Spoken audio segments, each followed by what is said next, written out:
केहू चिन्हबे ना करी बैठ तनी हमारा जोरे आ जान जा कि कौन गीत पता है के बोलौले बनी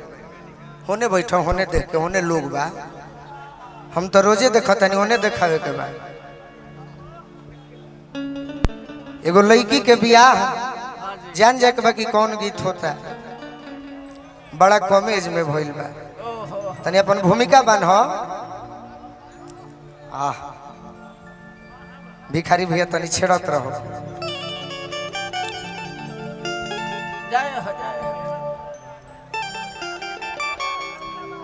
ई गीत रउरा सब सुन लेले बानी बाकी फरमाइश बा तो सुनावे के बा बड़ा कम एज में बियाह भइल बा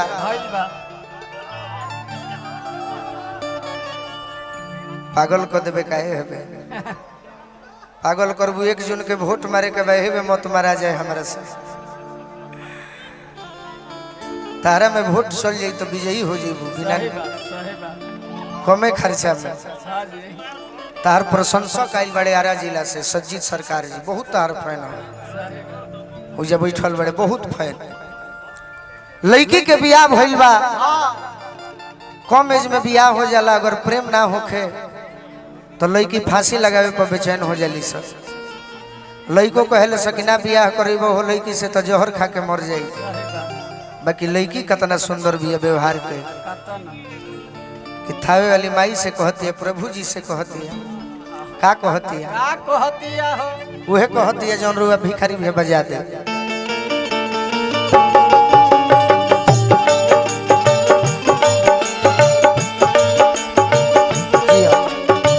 एकदम भाव दियो हीरोइन बन के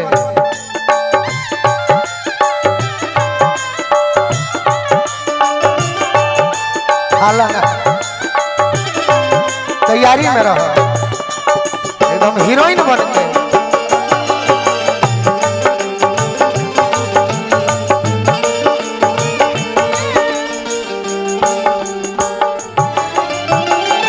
किया जो पहिला मिलना चाहो देखो गीत सैकड़ों बार भइल बा यूट्यूब वाला भाई लोग चढ़ौले बा लेकिन आज ये गीत के तू नया कर सकत रु कैसे अपन भाव से यह गीत एगो ऐसा बा कि सुनत सुनत लोग पाकल नहीं खे आज तो कितना गीत आवेला भैया 10 दिन के बाद सुने के मन ना करे लेकिन ये गीत बा कि हम अगर मर भी जाई तो गीत ना मर सके तो तू गीत के नया करबू कैसे है ना देखो अपन एक्टिंग को जितना यह गांव में भाई लोग आइल बा जितना गार्जियन मुखिया जी आइल बनी प्रमुख जी आइल बनी सब लोग तहरा के अगर चंदा कर देवे 5500 रुपया एगो फिल्म बन जाई गोलू राजा के हीरोइन बनबू तू तो गीत के नया कर देबू अपना भाव से कि आज हम पहिला मिलना मिलल सजनी के सजना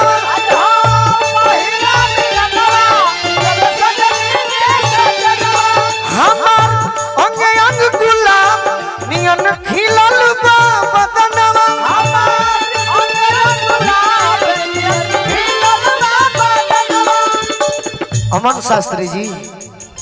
देवापुर से सुनी सुनी भगवान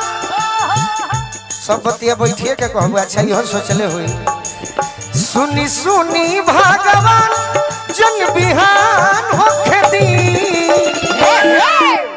अब डायरेक्शन करी हम चलो होने जने माई बहिन बाड़ी हेने हेने हेने करके सब बात बता देली तब भूला जालू सुनी सुनी भगवान जन बिहान होखे दी रही तनी अब केने आइबे कि आज राजा जी के कोरवे जवान हो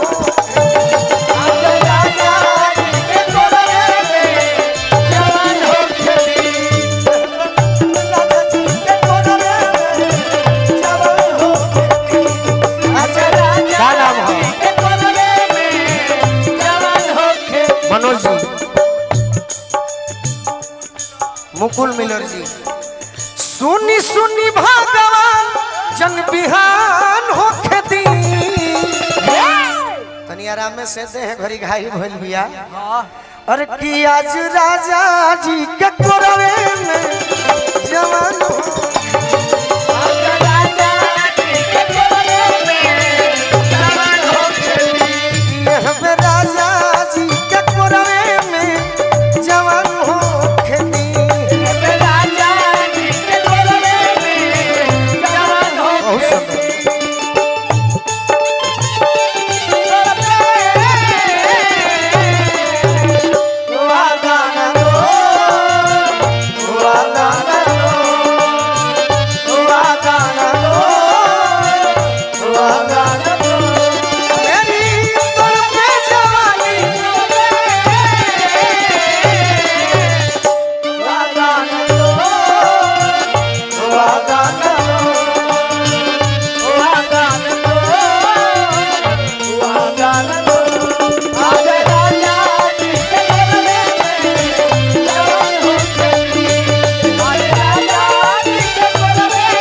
भैया हमारा दीपू जी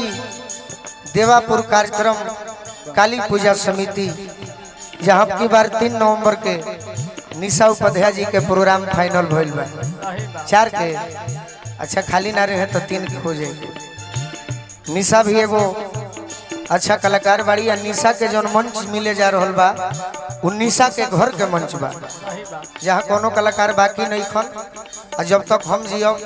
भाई मनले बनी तो कोनो कलाकार बाकी भी ना रहे। दीपू भैया की ओर से पुरस्कार मिलल बा। मुकेश यादव जी युवा शक्ति कुचाई गोपालगंज के माध्यम से बहुत बहुत आशीर्वाद मिलल। लड़की को हतिया का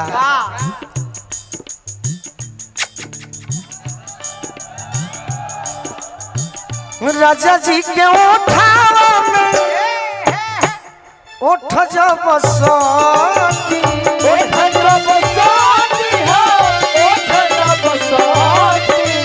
भूख भूख बारी हमारा दिलवा के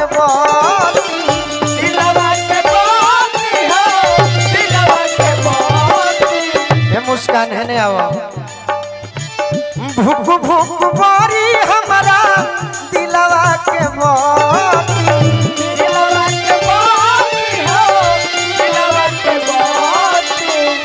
किरत भर लम्ह के दरियावे में किरत भर लम्ह के दरियावे में नेहान होके दी कि आज राजा जी के कोरवे में जवान होके दी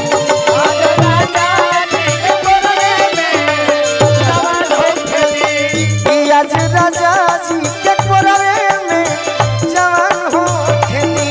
आज राजा जी के कोरवे में जवान हो खेली।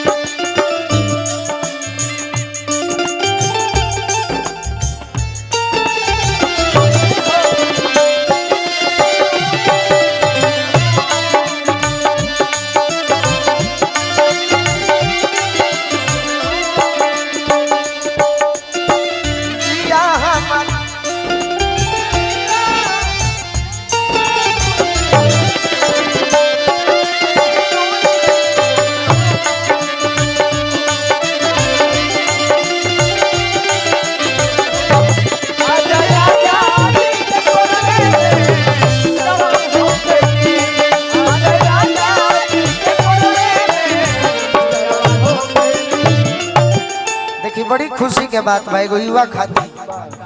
बिहार के सबसे कम उम्र के प्रमुख बानी भैया हमारा विश्वजीत यादव जी प्रखंड प्रमुख उचका गांव के माध्यम से बहुत बहुत हमरा के आशीर्वाद दिले बनी। माई थावे वाली के कृपा से पद प्रतिष्ठा और जीवन भर बरकरार रहो यह माई से प्रार्थना करो। लड़की कहतिया का रोआ गनगनाई पिया गोरा जब उठाई है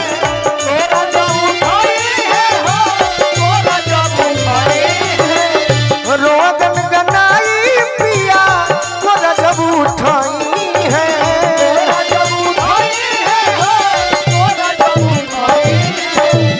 ठाकुर मनोज हमरो जियरा जुड़ाई है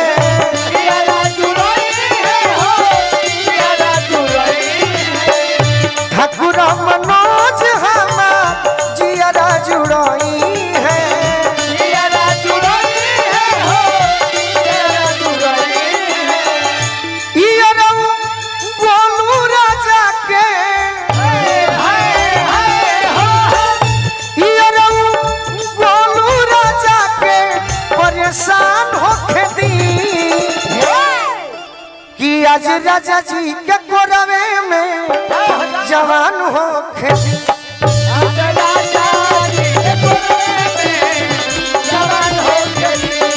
यहाँ पे राजा जी के गोदिए में जवान हो खेती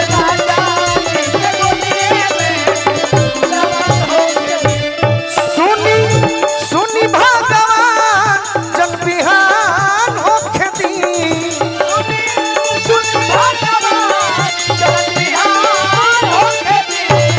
राजा जी के कोरवे में जवान हो खेती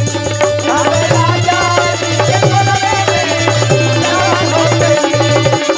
राजा जी के कोरवे में जवान हो खेती।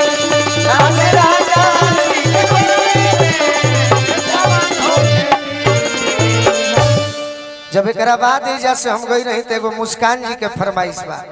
कि जिंदगी में जौहर अरे घोरे लुए जा एगो और हमारे बड़का भैया के आदेश